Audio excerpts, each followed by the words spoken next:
In Division 2, we are going to start Chapter 17 of Trevor Noah's Born a Crime. Chapter 17 is called My Mother's Life. These videos have to be less than 15 minutes, so we may not get the whole chapter done, in which case I'll do another one. Chapter 17. Once I had my hair cornrowed for the matric dance. I started getting attention from girls for the first time. I actually went on dates. At times, I thought that it was because I looked better. At other times, I thought it was because girls liked the fact that I was going through as much pain as they did to look good. Either way, once I found success, I wasn't going to mess with the formula. I kept going back to the salon every week, spending hours at a time getting my hair straightened and then cornrowed. My mom would just roll her eyes at me. I could never date a man who spends more time on his hair than me, she'd say. Monday through Saturday, my mom worked in her office and puttered around her garden, dressed like a homeless person. Then, Sunday morning, going to church, she'd do her hair, put on a nice dress and some high heels, and she looked like $1,000,000. Once she was all done up, she couldn't resist teasing me, throwing little verbal jabs the way we'd always done with each other. Now, who's the best-looking person in the family, eh? I hope you enjoyed your week of being the pretty one, 'cause the queen is back, baby. You spent 4 hours at a salon to look like that, and all I did was take a shower. She was just having fun with me. No son wants to talk about how hot his mom is, because, truth be told, she was beautiful. Beautiful on the outside, beautiful on the inside. She had a self-confidence that I never possessed. Even when she was working in the garden, dressed in her overalls and covered in mud, you could see how attractive she was.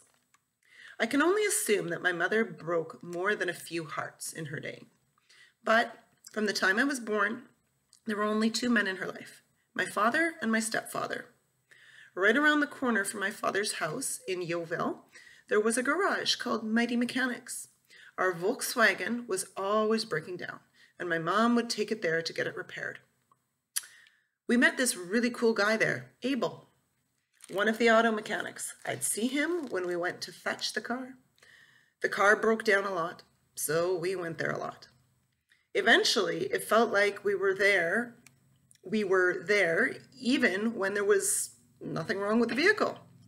I was 6, maybe 7. I didn't understand everything that was happening. I just knew that suddenly this guy, he was around. He was tall, lanky, and lean, but strong. He had these long arms and big hands. He could lift car engines and gearboxes. He was handsome, but he wasn't good looking. My mom liked that about him. She used to say, there's a type of ugly that women find attractive. She called him Abby. He called her, I'm going to pronounce this wrong, Mbui. You guys can take a guess what that means. Bui, short for Nambui Salo. Abel wasn't trying to be my dad, and my dad was still in my life, so I wasn't looking for anyone to replace him. That's Mom's cool friend, is how I thought of Abel. He started coming out to stay with us in Eden Park. Some nights, he'd want us to crash with him at his converted garage flat in Orange Grove, which we did. Then I burned down the white people's house, and that was the end of that. Remember that chapter when he burnt down the house? That was quite the chapter, wasn't it? Then I burned down the white people's house, and that was the end of that. From then on, we lived together in Eden Park. One night, my mom and I were at a prayer meeting, and she took me aside. Hey, she said, I need to tell you something. Abel and I are going to get married. Instinctively, without even thinking, I said, I don't think that's a good idea. I wasn't upset or anything. I just had a sense about the guy, an intuition. I'd felt it even before the mulberry tree. You guys remember the mulberry tree chapter? That was a funny one too. That night hadn't changed my feelings towards Abel. It had only shown me in flesh and blood what he was capable of. I understand that it's hard, she said. I understand that you don't want a new dad. No, I said. It's not that. I like Abel. I like him a lot. But you shouldn't marry him. There's just something not right about him. I don't trust him. I don't think he's a good person. I'd always been fine with my mom dating this guy, but I'd never considered the possibility of him becoming a permanent addition to our family. I enjoyed being with Abel the same way I enjoyed playing with a tiger cub for the first time. I liked it. I had fun with it, but I never actually thought about bringing it home. If there was any doubt about Abel, checking the time here. Oh, we're good. If there was any doubt about Abel, the truth was right there in front of us all. His name. He was Abel, the good brother, the good son, a name straight out of the Bible, and he lived up to it well. He was the firstborn, dutiful, took care of his mother, took care of his siblings. He was the pride of his family. But Abel was an English name. His Songa name was, I'm going to get this one wrong too, Ngisaveni, Nigzaveni. It means be afraid. Mom and Abel got married. There was no ceremony, no exchange of rings. They went and signed papers, and that was the end of it. A year or so later, my baby brother Andrew was born. I only vaguely remember my mom being gone for a few days.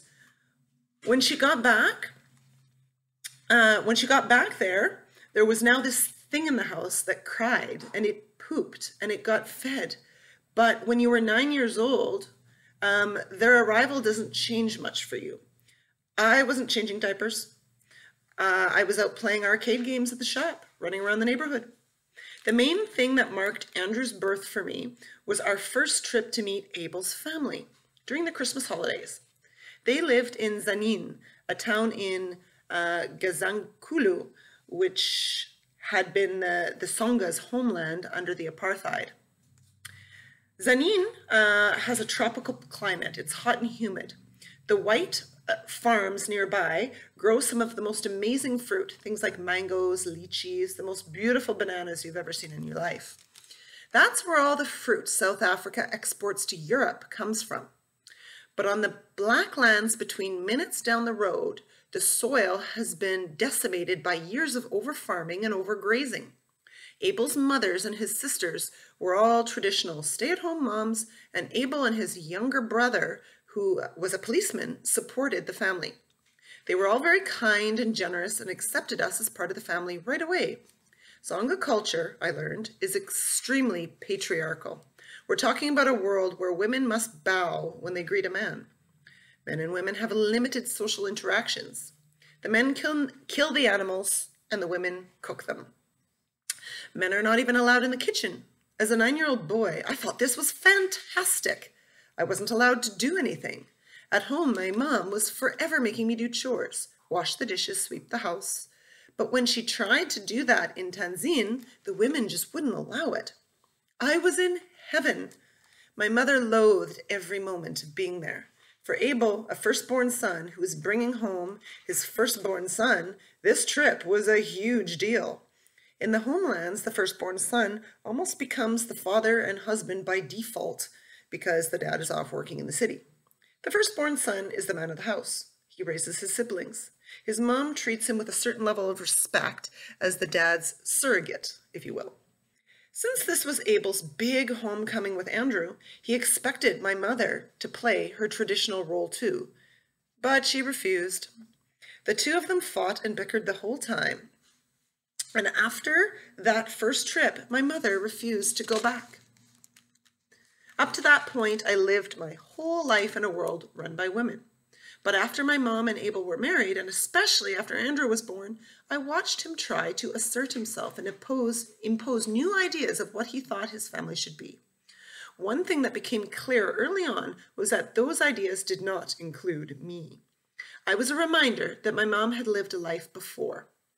I didn't even share his color. His family from him, my mom and his new baby. My family was my mom and me. I actually appreciated that about Abel. Sometimes he was my buddy, but sometimes not. But he never pretended our relationship was anything other than it was. We'd joke around and laugh together. We'd watch TV together. He'd slip me pocket money now and again after my mother said that I couldn't have any. But he never gave me a birthday or a Christmas present. He never gave me the affection of a father. I was never his son.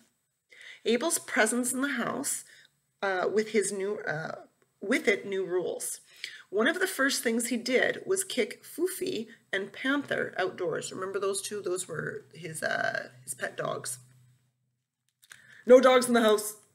But we've always had dogs in the house. Not anymore. In an African home, dogs sleep outside. People sleep inside. Putting the dog in the yard was Abel's way of reining in our independence. He even got upset about church. You cannot be at church the whole day, he'd say. What would people say? No, no, no, this brings disrespect to me. One of the most effective tools he used to prevent my mother from spending so much time at church was to stop fixing the car. It would break down and he'd purposely let it sit. My mom couldn't afford another car and she couldn't get the car fixed anywhere else. You're married to a mechanic and you're going to get your car fixed by another mechanic? That doesn't make any sense. That's worse than cheating, apparently. So Abel became our only transport, and he would refuse to take us places. Even ever defiant, my mother would take minibuses to get to the church. Losing the car also meant losing my access to my dad. We had to ask Abel for rides into Yeovil, and he didn't like that they were what they were for.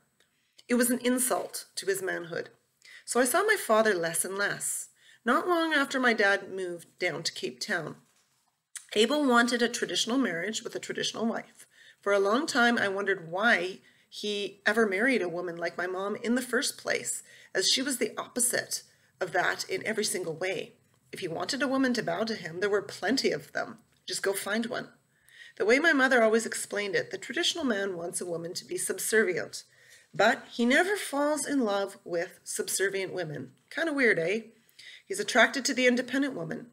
He's like an exotic bird collector, she said. He only wants a woman who is free because his dream is to put her in a cage. When we first met Abel, he smoked a lot of weed. He drank, but it was mostly weed, which kind of mellowed him out. He'd smoke, chill, watch TV, and fall asleep. I think subconsciously, it was something he knew he needed to do to take the edge off of his anger. He stopped smoking after he and his mom got married. She made him stop for religious reasons. The body is a temple, and so on. But what none of us saw coming was that when he stopped smoking weed, he just replaced it with alcohol. He started drinking more and more. He never came home sober from work. An average day was a 6-pack of beer after work. Weeknights, he'd get a buzz on. Some Fridays and Saturdays, well, he just wouldn't come home at all. So we're going to run out of time here, so I'm going to put the bookmark in and we'll finish this one in another video. As usual, tell me what you think. Questions, comments, connections, inferences, all those good things. We're almost done this book. I'm excited to finish it with you guys.